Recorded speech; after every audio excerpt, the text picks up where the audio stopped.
ਹੁਣ ਅਸੀਂ ਪੰਜਾਬੀ ਦੇ ਬਹਾਵਲਪੁਰੀ ਜਾਂ ਰਿਆਸਤੀ ਲਹਿਜੇ ਬਾਰੇ ਗੱਲ ਕਰਾਂਗੇ। ਬਹਾਵਲਪੁਰ ਇੱਕ ਰਿਆਸਤ ਹੈ ਜਿਹੜਾ ਪੰਜਾਬ ਦਾ ਹਿੱਸਾ ਹੈ, ਪਹਿਲਾਂ ਵੀ ਹਿੱਸਾ ਸੀ, ਹੁਣ ਵੀ ਹਿੱਸਾ ਹੈ। मैं अपनी किताब राय मदीना के सफ़ा नंबर 24 के इस बारे रोशनी पाई है। तो अज मैं बहावलपुर के नामवर सूफी शायर हज़रत मौलवी लुत्फ अली बहावलपुरी के बारे दसांगा, जिन्होंने पंजाब धरती के बारे एक बड़ा खूबसूरत शेर आख्या। आप लिखते ने, सोने देश पंजाब उत्ते है पंज तन पाक का साया, सोने देश पंजाब उत्ते है पंज तन पाक का साया, पीर बहाउद्दीन मेरा जै नूर ज़हूर वखाया। यानी आपने बहावलपुर बह के पंजाब देश की गल की और अपने आप को पंजाबी आख्या।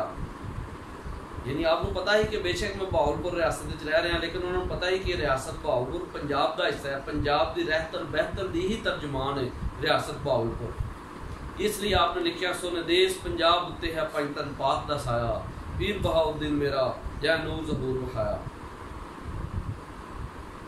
ਹੁਣ मैं गल करांगा कि जिहड़ा MA सराइकी हो रहा है बहाउद्दीन ज़करिया यूनिवर्सिटी मुल्तान तो, और उहदे विच जिहड़ा शायर शामिल ने हज़रत शाह हुसैन लाहौरी, हज़रत सुल्तान बाहू रहमतुल्लाह अलैह, सी अरफी पंजाबी दी एक सिनफ सुखन है, और इन्हां शायरां दे हवाले नाल बयान किया गया हज़रत सुल्तान बाहू दे हवाले नाल, और उन्होंने सी अरफी बयान की काफ़ी भी जिहड़ी कि पंजाबी दी एक सिनफे सुखन है, वह बानी शायर हज़रत शाह हुसैन लाहौरी को मन्निया गया, और उन्होंने MA सराइकी के निसाब सराइकी शायर आख्या गया है।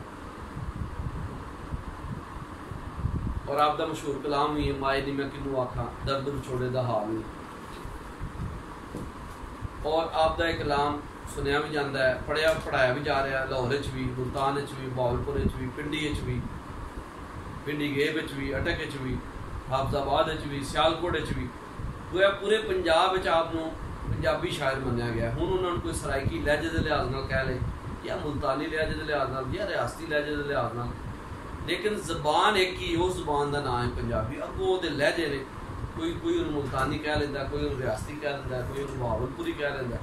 इस तरह एक जबान वजूद चाहती जिसका नाम है पंजाबी।